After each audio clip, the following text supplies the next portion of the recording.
BRS నేతలపై కేసీఆర్ ఆగ్రహాన్ని వ్యక్తం చేశారు. ఎంపీ ఎన్నికల్లో పార్టీ ఓటమితో బీఆర్ఎస్ పై వ్యతిరేక ప్రచారం చేశారని సీరియస్ అయ్యారు కేసీఆర్. అందుకే 10 మంది ఎమ్మెల్యేలు నైరస్యంతో పార్టీ మారారని చెప్పారు. ఒక్కసారి ఓటమితో కొట్టుకుపోయే పార్టీ కాదు బీఆర్ఎస్ అన్నారు కేసీఆర్. తెలంగాణ తెచ్చిన పార్టీపై వ్యతిరేక ప్రచారం సరికాదన్నారు గులాబీ బాస్. పోరాడి సాధించుకున్న తెలంగాణ మళ్లీ వెనక్కిపోతోంది. 25 ఏళ్ల స్ఫూర్తితో మళ్లీ పోరాడాలని గులాబీ దళానికి పిలుపునిచ్చారు కేసీఆర్. బీఆర్ఎస్ నేతలపై కేసీఆర్ ఆగ్రహాన్ని వ్యక్తం చేశారు. ఎంపీ ఎన్నికల్లో పార్టీ ఓటమితో బీఆర్ఎస్ పై వ్యతిరేక ప్రచారం చేశారని సీరియస్ అయ్యారు కేసీఆర్. అందుకే 10 మంది ఎమ్మెల్యేలు నైరస్యంతో పార్టీ మారారని చెప్పారు. ఒక్కసారి ఓటమితో కొట్టుకుపోయే పార్టీ కాదు బీఆర్ఎస్ అన్నారు కేసీఆర్. తెలంగాణ తెచ్చిన పార్టీపై వ్యతిరేక ప్రచారం సరికాదన్నారు గులాబీ బాస్. పోరాడి సాధించుకున్న తెలంగాణ మళ్లీ వెనక్కిపోతోంది. 25 ఏళ్ల స్ఫూర్తితో మళ్లీ పోరాడాలని గులాబీ దళానికి పిలుపునిచ్చారు కేసీఆర్. పూర్తి సమాచారం అందిస్తారు మా కరెస్పాండెంట్ దిలీప్ చెప్పండి. విస్తృతంగా జరిగినటువంటి విస్తృత స్థాయి సమావేశంలో కేసీఆర్ బీఆర్ఎస్ నేతలపైన అయితే సీరియస్ అయ్యారు.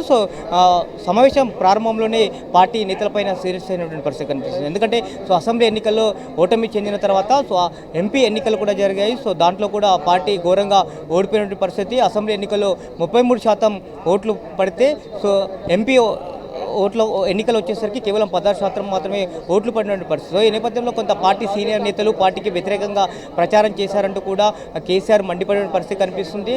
పార్టీ పని అయిపోయిందంటూ వ్యాఖ్యానించడం వల్లే పార్టీకి సంబంధించినటువంటి 10 మంది ఎమ్మెల్యేలు పార్టీ ఫిరాయించారని చెప్పి కూడా కేసీఆర్ కొంత సీరియస్ అయినటువంటి పరిస్థితి కనిపిస్తుంది. వచ్చేటువంటి డీలిమిటేషన్లో 160 సీట్లు పెరిగే అవకాశం ఉన్నటువంటి నేపథ్యంలో పార్టీ కోసం కష్టపడినటువంటి వారికి సీట్లు కేటాయించే అవకాశం ఉంటుందంటూ కూడా పార్టీకి సంబంధించి దిశానిర్దేశం చేసిన పరిస్థితి కనిపిస్తుంది బీఆర్ఎస్ అధినేత కేసీఆర్. ముఖ్యంగా ఈ పార్టీ మారినటువంటి 10 సీట్లలో కూడా ఖచ్చితంగా ఉప ఎన్నికలు వస్తాయనేటువంటి ధీమానైతే కేసీఆర్ వ్యక్తం చేశారు. స్వయంగా నేనే అడ్వకేట్లతో కూడా మాట్లాడారంటూ కూడా పార్టీ శ్రేణులకు చెప్పిన పరిస్థితి కనిపిస్తుంది. అయితే ఈ 10 అసెంబ్లీ స్థానాలతో పాటు స్థానికంగా వచ్చేటువంటి ఎన్నికలకు సంబంధించి కూడా సిద్ధం కావాలంటూ కూడా పార్టీ శ్రేణులకు కేసీఆర్ దిశానిర్దేశం చేశారు. ఖచ్చితంగా కష్టపడే వారికి భవిష్యత్తు ఉంటుంది. రాబోయేది బీఆర్ఎస్ పార్టీయే. ఖచ్చితంగా తెలంగాణ వాదం కూడా మరోసారి గెలుస్తుంది అనేటువంటి ధీమాను ఇటు కేసీఆర్ పార్టీ శ్రేణులకు వివరించే ప్రయత్నం చేస్తారు.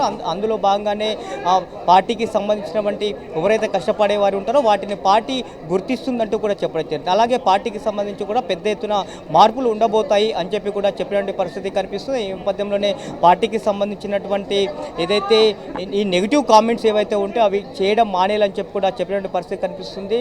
100కు 100% వచ్చే ఎన్నికల్లోనే బీఆర్ఎస్ పార్టీ గెలుస్తుంది కాబట్టి వచ్చేది మన ప్రభుత్వమే. మరోసారి తెలంగాణ వాదం గెలుస్తుందంటూ కూడా పదే పార్టీ శ్రేణులకు పార్టీ నేతలకు చెప్పినటువంటి పరిస్థితి అయితే కనిపిస్తుంది. అలాగే పార్టీకి సంబంధించి బీఆర్ఎస్ వర్కింగ్ ప్రెసిడెంట్ ప్రస్తుతం అయితే ఒకరే ఉన్నారు. మరో బీఆర్ఎస్ వర్కింగ్ ప్రెసిడెంట్గా మరొకరిని ఎంపిక చేసే అవకాశం ఉన్నట్టుగా తెలుస్తూ ఉంది. అలాగే ఇప్పటి వరకు కేవలం వర్కింగ్ ప్రెసిడెంట్తో పాటు అధినేతగా కేసీఆర్ ఉన్నారు. అయితే మహిళా అధ్యక్షురాలను కూడా ఎన్నుకునే అవకాశం ఉన్నట్టుగా కొంత కేసీఆర్ పార్టీ శ్రేణులకు చెప్పిన పరిస్థితి అయితే కనిపిస్తుంది.